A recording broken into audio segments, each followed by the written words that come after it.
What is going on, everybody? What is going on, the Catch fam? My name is Jon Dawson, and in today's video, we are hopping into another 2022 fantasy football mock draft. In today's video, we will be conducting an 8-team mock through the ESPN platform with a full PPR scoring format. In today's mock, we are drafting from the 3rd overall position. Did get a mock draft request for this one, so of course, if you guys have any mock draft requests, whether it is a pre-recorded video like this one or a live subscriber mock draft through the Sleeper app, please let me know in the comments down below, and we'll get that on the schedule and put together for you. If you guys do enjoy today's content, be sure to hit that like button on the way in and hit that subscribe button if you are new to the channel. We put out free daily fantasy football content. At the moment, we are running a free subscriber mock draft nearly every single night here on the channel. So without further ado, let's hop into another 2022 fantasy football mock draft. All right, so sitting with the 3rd overall selection, I'm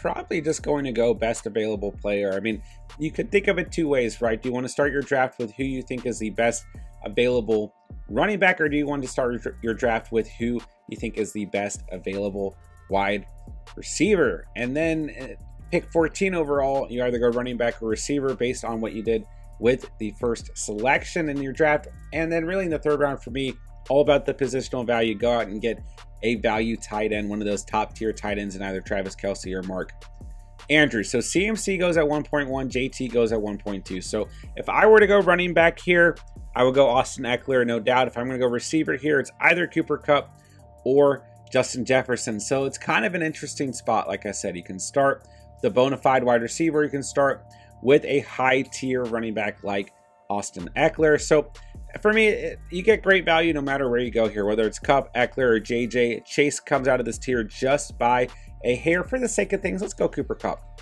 Give me Cooper Kupp as our wide receiver one. Been a while since I've drafted him. So like I said, there's a couple scenarios you could go with there. There's a couple different players that I would be happy with. Kupp, Eckler, or JJ. There's certainly an argument for Jamar Chase in there as well, but we'll go with Kupp. We'll lock up our wide receiver one. Then going into pick 14, probably going to go with the best available running back. Then at pick 19, I just don't know if we'll be in a position to really secure one of those top tier tight ends past that selection. So I'd like to go with Kelce at 19 overall. All right, so Derrick Henry's gone, Dalvin Cook's gone, JJ goes at 1.7, falls back a little bit. Devontae Adams is gone at 1.8 to wrap up the first round. To start the second round, we've got Joe Mixon off of the board. So for me at pick 14, we want to go running back. It's probably DeAndre Swift or Alvin Kamara for me, because I don't think Najee Harris is going to fall out here. So we'll just start with our RB1 being either Swift or Kamara, unless something crazy happens here and Najee Harris falls out. And then at pick 19 overall, we're going to go with our tight end one and Travis Kelce more than likely. Okay, so here's your second round. We got Fournette and Najee Harris off the board as well. So we know either way we're getting Kamara or Swift here. Stephon Diggs is gone. So you've got Debo and CeeDee Lamb sitting here.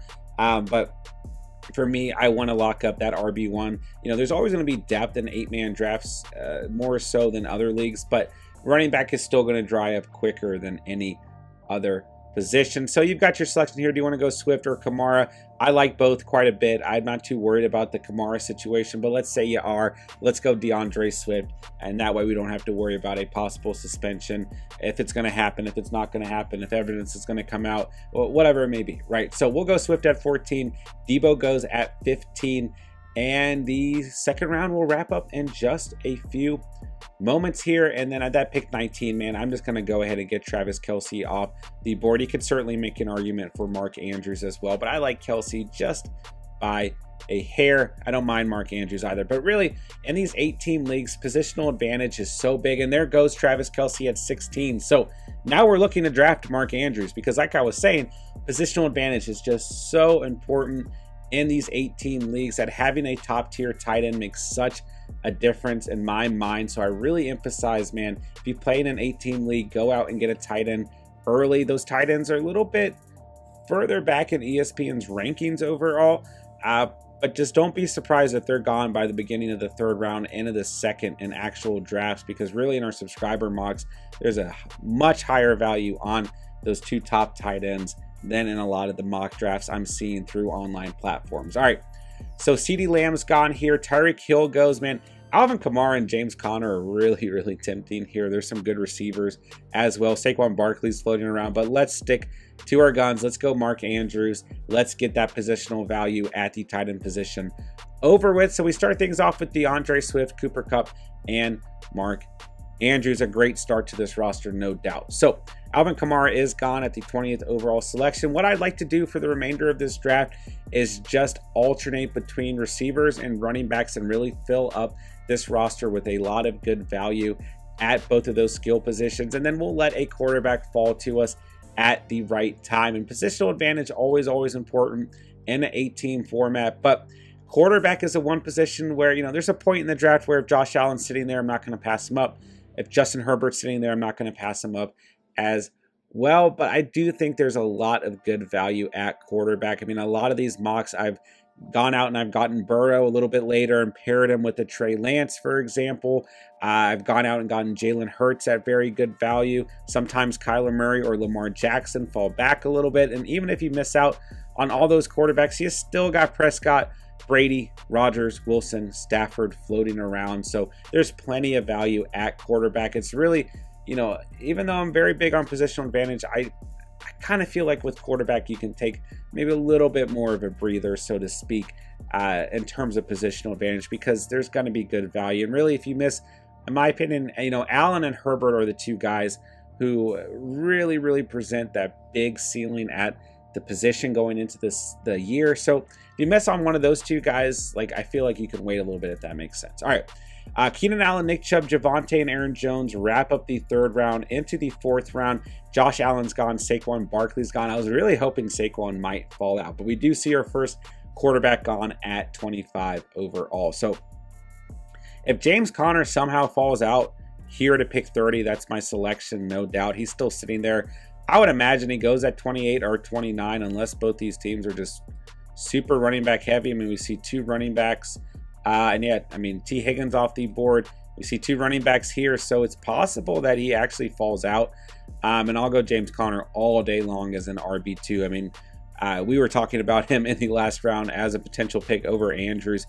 James Conner is someone that I have a ton of conviction in, and I think certainly by the 30th overall selection, even in an 8-team format, he is the best player on the board. But it depends. He might get selected here. We'll find out in about 15 seconds. If he does get selected, then I'd probably go with Zeke or Breece Hall. If we want to go receiver here, I mean, I do like A.J. Brown a lot, but I'd probably go DJ Moore or Jalen Waddle just because Devonta Smith will more than likely be available later on. All right, let's go James Conner. There's no doubt about it. And then we'll go with the receiver at pick 35. You got some good consistent type PPR selections here. DJ Moore, Jalen Waddle, Scary Terry, Deontay Johnson. Then you've got those two high ceiling players in A.J. Brown and Mike Williams sitting there as well. So we'll just go with one of those receivers. We've got some really nice consistency in Cooper Kupp as our wide receiver 1. So we've got plenty of options with what we want to do at the wide receiver 2 position. All right, Cam Akers is gone, Ezekiel Elliott is gone, and into the 5th round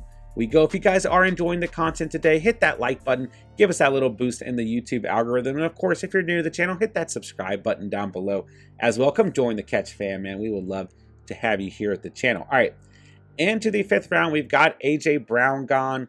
And I think we're going to land a good receiver no matter what here. I mean, I like DJ Moore or Jalen Waddle quite a bit. Probably going to be one of those two guys for me, but I really do like Mike Williams, just bringing that big ceiling on a weekly basis to our roster. I like him a little bit more as a flex in an 8-team league, but I think he's fine as a wide receiver too. Breece Hall is gone here, so really have your selection. Do you want DJ Moore or do you want Jalen Waddle? I like both, so we'll just go DJ Moore for the sake of today's mock draft. And then if Williams is available at 46, we'll probably go Williams. I think probably receiver is going to hold more value at 46 than running back. And that's kind of the thing to do, right? As you're continuing to fill out your roster, alternating between running backs and receivers. I think in an 8-team format, well, in a 10 and 12-team format, I really like just strictly bouncing between running back and receiver, or receiver and running back, depending on where you went in the 1st round. In an 8-team format, you can kind of take a step back and just look at what holds more value, what's going to give you more potential positional value. So we'll see what happens by the time we get to pick 46 in the 6th round. Josh Jacobs gone, Terry McLaurin gone. Looking at our roster, we've started things off with Swift and Connor at running back, Kupp and DJ Moore at receiver, and Mark Andrews at tight end. So it's an interesting roster. I haven't done one of these from the 1.3 selection, but I think it's a good squad overall. All right, Cortland Sutton's gone here. And looking ahead to pick 46 and 51, since we only have 4 selections in between them, I would like to land ETN. I mean, if Monty or Dobbins are available, I'll add them to the queue. Then I like Elijah Mitchell as well. Taking a look at quarterback, Herbert's still floating around. Mahomes is still floating around. I would kind of like to land a Jalen Hurts in this draft, so we'll see what happens. Looking at receiver, I still like Mike Williams a lot, and if he's gone, I like Hollywood Brown or Metcalf, and I like Deontay Johnson if he falls out here as well. So we'll keep all of those guys in mind. I think regardless, we're going to get 2 really good selections coming up at 46 and 51. All right, the 5th round wraps up with Jalen Waddle, a nice value there at 39, and Antonio Gibson is gone at 40 overall. So we'll see what happens here. I would be really happy to land ETN and Mike Williams. I think that would bring two nice upside players to this roster in the flex and on the bench for us. All right, Deontay Johnson is gone at 6.1 to take us into the 6th round. And we'll just kind of sit back and see what happens. We got plenty of players queued up. I think we're in a good position here. So let's take a look. The teams drafting between us. We've got one that's a little bit heavier at running back, and then one that's kind of in the same position as us, 2 running backs, 2 receivers, and a tight end overall. So could really see anything happen. We don't have, I mean, it's possible that we can, kind of target one of those running backs more so since we have one RB heavy team, but honestly, anything could happen here. So Brandon Cooks is gone with the 2nd selection here.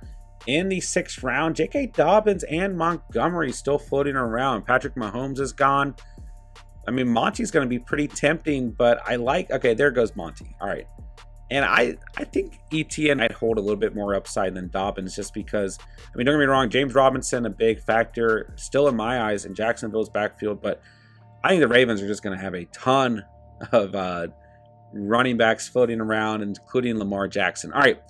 So here's the thing we've got here. We got Mike Williams, Hollywood Brown, and Metcalf floating around here. Let's go Mike Williams, and then let's try and see if we can land ETN at 51 overall. If we don't land ETN, we'll go with Elijah Mitchell. I like ETN slightly more. But with J.K. Dobbins still on the board, I have a feeling that ETN might fall out here.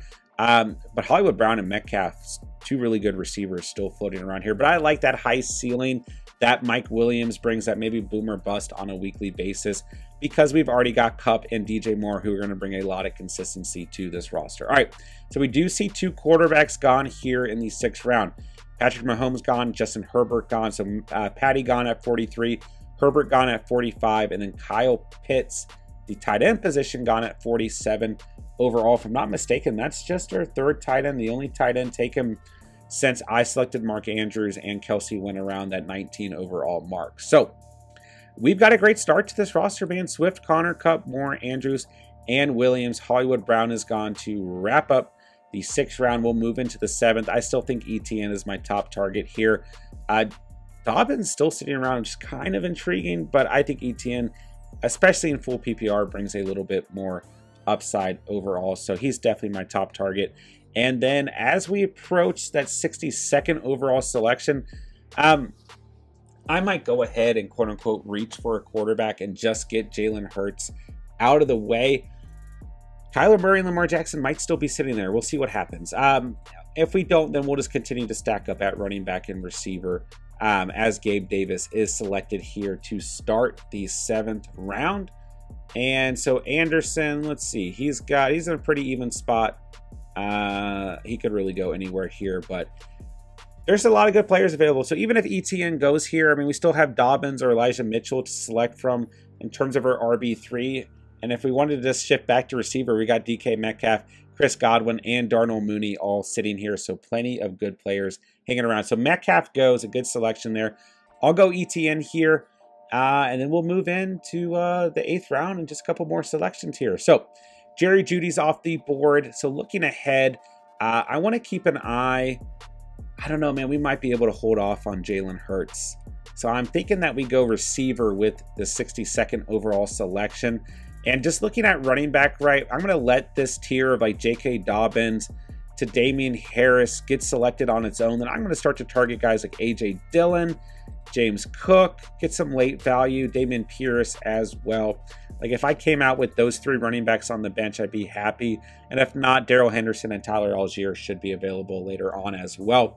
We could always go for one of New England's running backs or Tony Pollard. I mean, there's good value hanging around at running back, but I think we'll let some of these committee running backs start to dry up. Then we'll go for, I think, some committee running backs who maybe have more upside and also better value at where they're being selected. All right.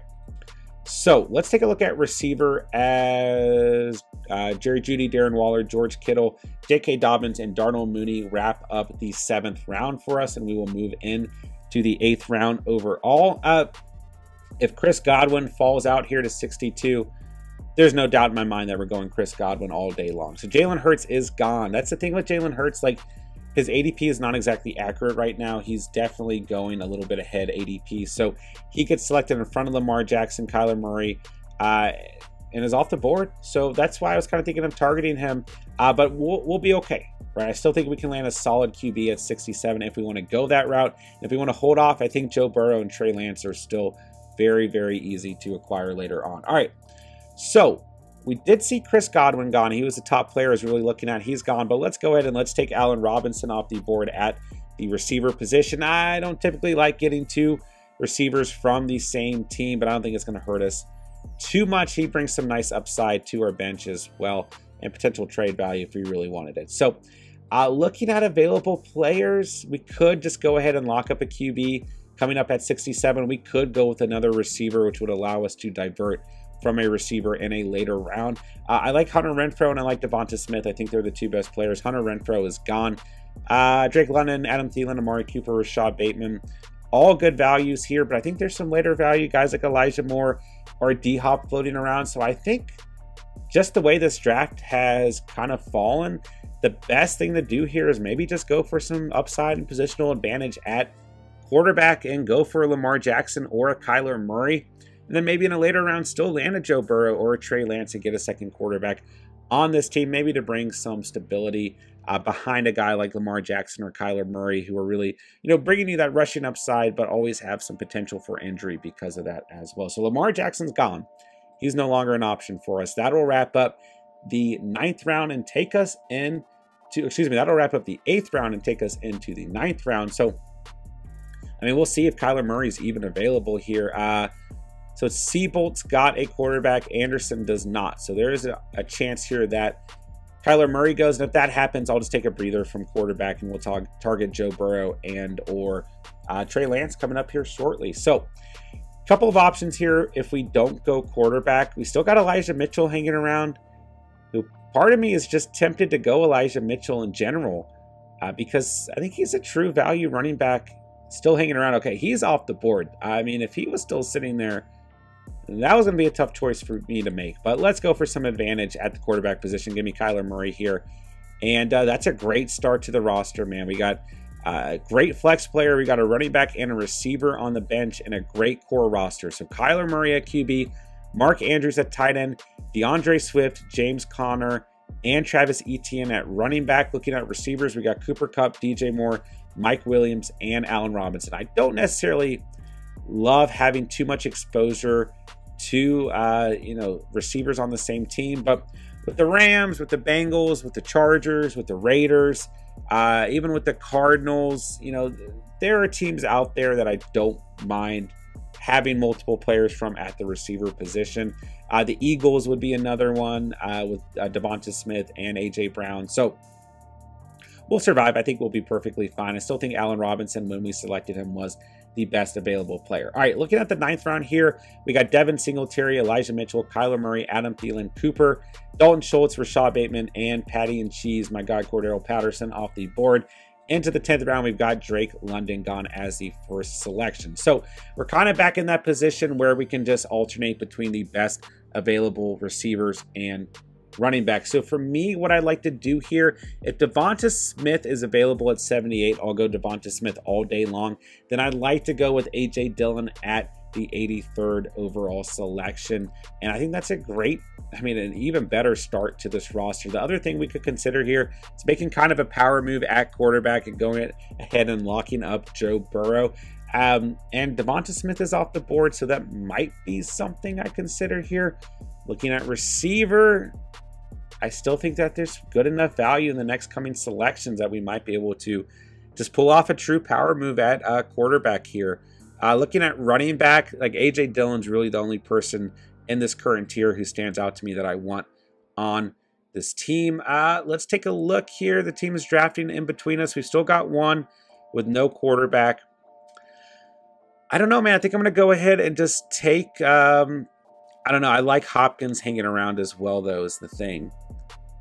But if Burrow falls out here, just having Burrow and Kyler Murray, two very different quarterbacks who bring a lot to the table. Let's just do it. Let's go Joe Burrow here. And, Kyler does tend to kind of have like a mid to end season injury slump thing go on every year. So having Burrow there, I think brings a lot of good value to this roster and also some potential trade value down the road if necessary. So we'll go with Joe Burrow here. And then quite frankly, I'd actually really like to land DeAndre Hopkins here and see if A.J. Dillon falls out to pick 94. But A.J. Dillon is another player who's kind of going against his ADP. So if you want him, you kind of have to make a move on him. But just being able to land Hopkins on this squad as well, because I don't know if we'll fall out. That's the thing, right? I don't really know if either player is going to fall out to 94 between A.J. Dillon and DeAndre Hopkins as well. Who do I want more? Well, looking at our roster, we probably need the running back more. We got Kupp, DJ Moore, Mike Williams, and Robinson at receiver. Looking at running backs, we got ETN, Swift, and Connor. So I think we'll go A.J. Dillon here. And then we'll cross our fingers for Hopkins falling out. If he does not fall out, we still got guys like Elijah Moore, Brandon Ayuk, Tyler Lockett, Christian Kirk. Like, there's still a lot of value at the position floating around as well. Treylon Burks, I think, is still a fun dart throw. Chris Olave, Tyler Boyd, isn't a player you're always going to see go in 18 mocks, but I really love the value of Tyler Boyd where you can select him. So let's start to identify some of that late round value. And we do see a couple running backs gone, so I'm happy we made that move. Kadarius Toney and Tony Pollard finished out the 10th round. The 11th round, we saw Juju, Goddard, my selection of A.J. Dillon, Hawkinson, Lockhart, two running backs in a row. Both the New England Patriots running backs and Damien Harris and Ramondre Stevenson gone. Then a little bit of a run at quarterback going on. So Tom Brady's gone, Aaron Rodgers, Russell Wilson, Trey Lance is gone. That really helps us in terms of trying to land D-Hop here at 94. Christian Kirk is gone with the 92nd selection. And there goes Allen Lazard at 93 overall. So it looks like we are going to land our guy here. And we'll get D-Hop. I think that's a beautiful selection. We still get A.J. Dillon, then we land D-Hop. That is, let's go, man. What a start to this roster. So really here, I just want to get the best available running back and best available receiver to call this thing a day. So if Elijah Moore falls out to pick 99, I'll go Elijah Moore. If he does not, then I'll probably go for a quote-unquote reach and go Damien Pierce, because Damien Pierce's ADP, someone we've loved here at the channel since he got drafted by the Texans.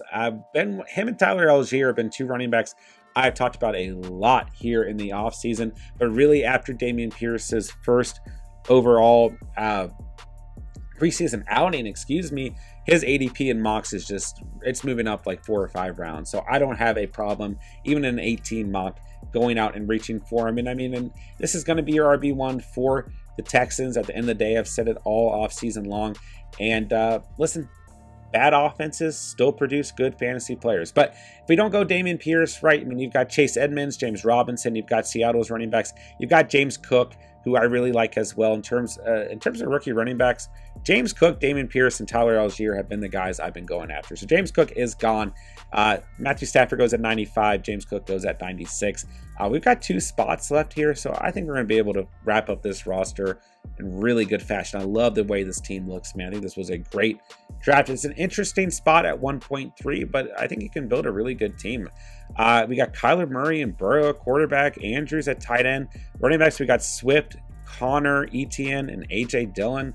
Receivers, Kupp, DJ Moore, Mike Williams, Robinson, and D-Hop. I think it's a great looking roster. We probably do want one more receiver on this squad just because D-Hop's going to miss those 6 games and because Kupp and Allen Robinson being on the same team obviously share the same bye week. So taking a look at receiver, I would love Elijah Moore here. And then even if Damien Pierce doesn't fall out to 110, we've got a couple other running backs that I mentioned that I like in that area as well. So Elijah Moore, regardless of what's going on with Zach Wilson, I would be happy with, undoubtedly. Really, when you look at what Elijah Moore did last season, he was fine regardless of who the starting quarterback is. All right, Brandon Ayuk on. I think Ayuk is a good value here as well. Don't get me wrong. All right, give me Elijah Moore all day long. What a roster, man. Oh, I'm very, very happy with tonight's draft, man. Let's go. All right, so looking at receivers available at this point in the mock, Chris Olave, Treylon Burks, Tyler Boyd, Russell Gage, Sky Moore, still plenty of good end of draft value in my opinion.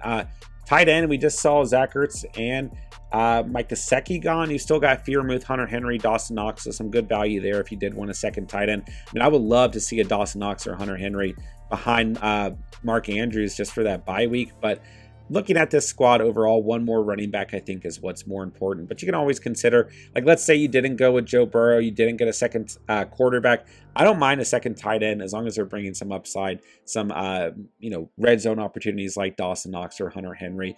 But at the end of the day, if you have Mark Andrews and he's healthy, you're gonna stream someone week 10, and outside of that, you're gonna be just fine. All right, so let's take Damien Pierce. I think it's the best final piece to this roster. Then we'll just go with the best available kicker or defense. No kickers or defense taken yet.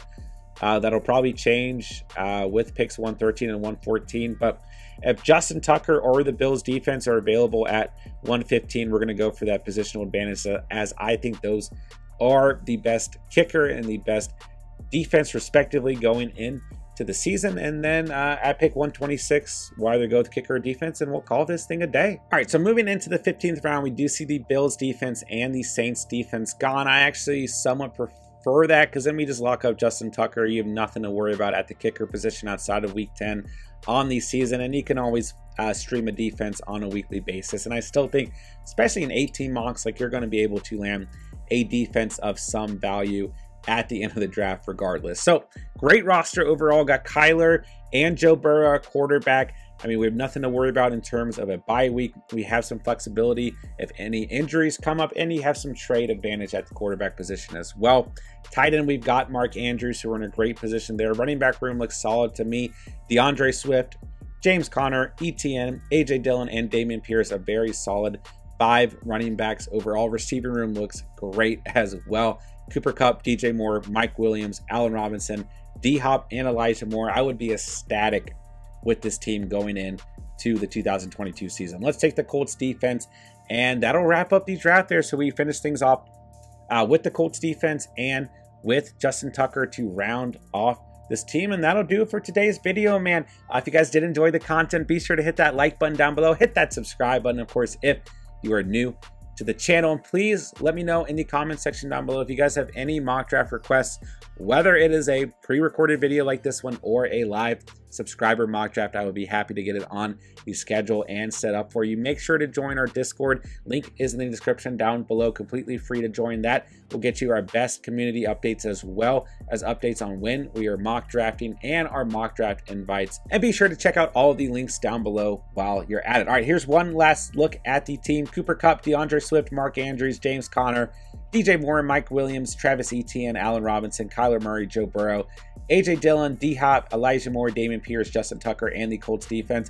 I don't know, man. Out of all the 18 mocks I've been getting requested, this might be my favorite draft I've done so far. I think we absolutely killed this one. Don't get me wrong. Anytime you do 18 mock, it's going to look pretty good, but this is almost a perfect looking roster for me moving into the 2022 fantasy season from an 18 perspective. So hit that like button on the way out, hit that subscribe button. Let me know if you guys have any mock draft requests. It is almost fantasy football season. I can't believe it. I'm so excited. We are so excited here at the channel. And that'll wrap up today's video. With that, I'll say thank you guys so much for watching and or listening. And remember, you guys saw it here on The Catch.